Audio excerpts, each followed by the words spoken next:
আসসালামু আলাইকুম। বিডি রমণীর রান্নাঘরে আপনাদের সবাইকে স্বাগতম।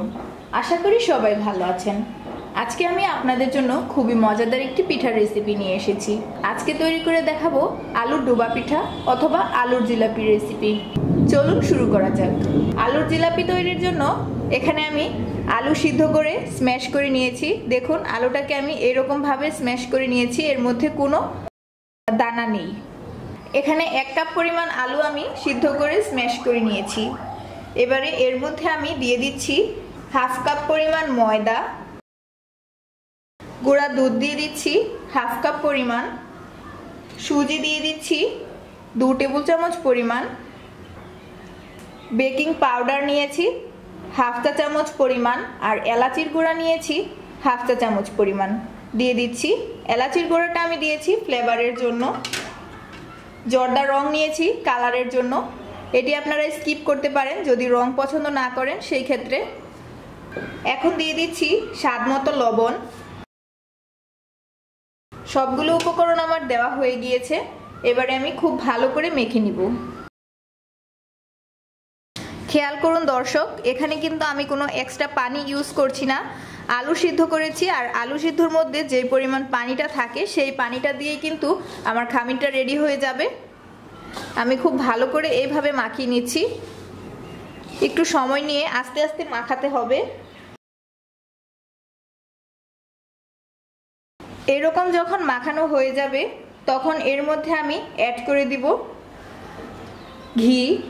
আমি এখানে 3 টেবিল চামচ পরিমাণ ঘি নিয়েছি।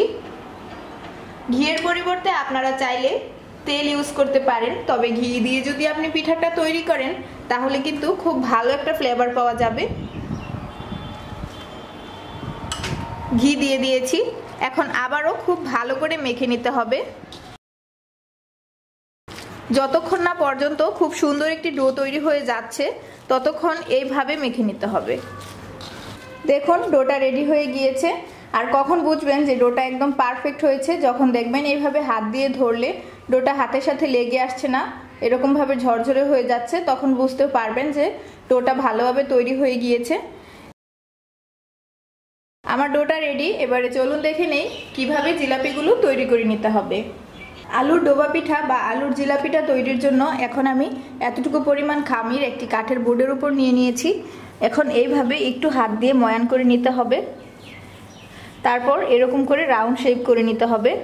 রোলের মতো একটু লম্বাটে করে তৈরি করতে হবে।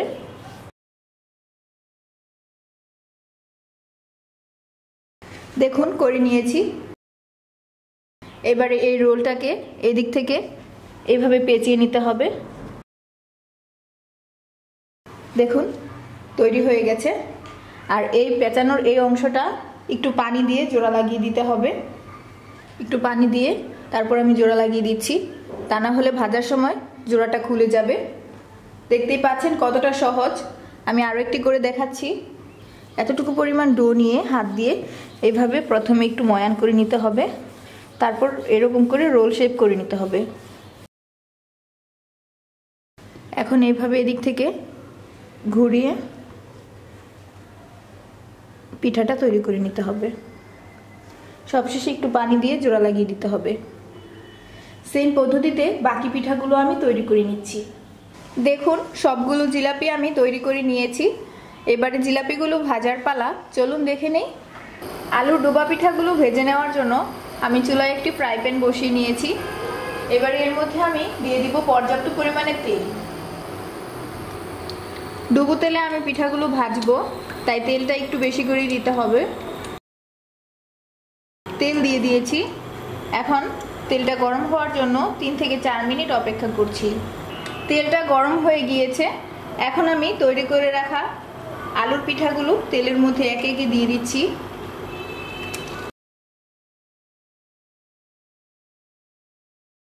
সবগুলো পিঠা আমি দিয়ে দিয়েছি। চুলার হিটটা মিডিয়াম টু লো করে দিয়েছি। এবারে আস্তে আস্তে পিঠাগুলো সুন্দর করে ভেজে নিতে হবে।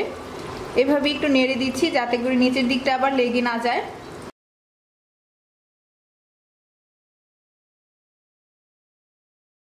এখন এভাবে আস্তে আস্তে উল্টে পাল্টে আমি পিঠাগুলো সুন্দর করে ভেজে নিচ্ছি। দেখুন আমার আলুর ডোবা পিঠাগুলো ভাজা হয়ে গিয়েছে। এখন আমি একটি একটি করে তুলে নিচ্ছি। আর ঠিক এরকম কালার চলে আসা পর্যন্তই পিঠাগুলোকে ভাজতে হবে। এবার আমি তেলটা ঝরিয়ে নিয়ে পিঠাগুলো তুলে নিব। দেখতেই পাচ্ছেন পিঠাগুলো কিন্তু খুব সুন্দরভাবে ফুলে গিয়েছে। সবগুলো পিঠা আমি তুলে নিচ্ছি। তারপর আমি তৈরি করে দেখাবো শিরা। সবগুলো ডোবা পিঠা আমি ভেজে নিয়েছি। এবারে শিরা তৈরি করব। সেজন্য চুলায় একটি পাতিল বসিয়ে দিয়েছি। এখন এর মধ্যে দিয়ে দিচ্ছি 1.5 কাপ পরিমাণ চিনি আর দিয়ে দিচ্ছি 1 কাপ পরিমাণ পানি। এখন চুলাটা অন করে দিচ্ছি। এবারে চিনিটা গলে যাওয়া পর্যন্ত আর পানিটা ফুটে ওঠা পর্যন্ত অপেক্ষা করছি। দেখুন শিরাটা কিন্তু রেডি হয়ে গিয়েছে। চিনিটা একেবারে গলে গিয়েছে আর পানিটাও ফুটতে শুরু করেছে। এবারে আমি চুলাটা অফ করে দিচ্ছি। আর আমি যে পিঠাগুলো তৈরি করে রেখেছি একে একে পিঠাগুলো শিরার মধ্যে দিয়ে দিচ্ছি। পিঠাগুলোকে আমি শিরার মধ্যে ডুবিয়ে রাখবো 1 ঘন্টার জন্য। 1 ঘন্টায় কিন্তু শিরা ঢুকে একদম পিঠাগুলো রসে টইটুম্বুর হয়ে যাবে। এখন আমি একটি ঢাকনা দিয়ে ঢেকে রেখে দিচ্ছি ঠিক 1 ঘন্টার জন্য। 1 ঘন্টা পর আমি পিঠাগুলো পরিবেশন করব। 1 ঘন্টা পর আমি আলুর ডোবা পিঠাগুলোকে শিরা থেকে তুলে নিয়েছি। দেখুন কতটা সুন্দর লাগছে। এই পিঠাগুলো কিন্তু দেখতে যেমন সুন্দর, খেতেও অনেক মজা। ভিতরে কিন্তু শিরা গিয়ে একদম রসে টইটুম্বুর হয়ে গিয়েছে। আমি একটি কেটে দেখাচ্ছি। দেখুন একদম নরম তুলতুলে হয়ে গিয়েছে। আর এইভাবে চাপ দিতেই কিন্তু ভিতর থেকে শিরা বেরিয়ে আসছে। আমার আলুর ডোবা পিঠার রেসিপিটি ফলো করে যদি আপনারা বাড়িতে তৈরি করেন তাহলে কিন্তু আপনাদের পিঠাও ঠিক এরকমই পারফেক্ট হবে। দেখতে অনেক সুন্দর আর খেতে খুবই মজা। আমার রেসিপি ফলো করে বাড়িতে অবশ্যই ট্রাই করবেন। আর আপনাদের আলুর ডোবা পিঠা কেমন হয়েছে তা আমাকে কমেন্টে জানাবেন। আমার আজকের রেসিপিটি ভালো লাগলে লাইক, কমেন্ট অ্যান্ড শেয়ার করুন। আর এরকম মজাদার খাবারের আরও নতুন নতুন রেসিপি পেতে আমার চ্যানেলটি সাবস্ক্রাইব করুন। আজকের মতো এখানেই বিদায় নিচ্ছি। তবে আগামী পর্বে দেখা হবে আরও মজাদার নতুন কোনো রেসিপি নিয়ে।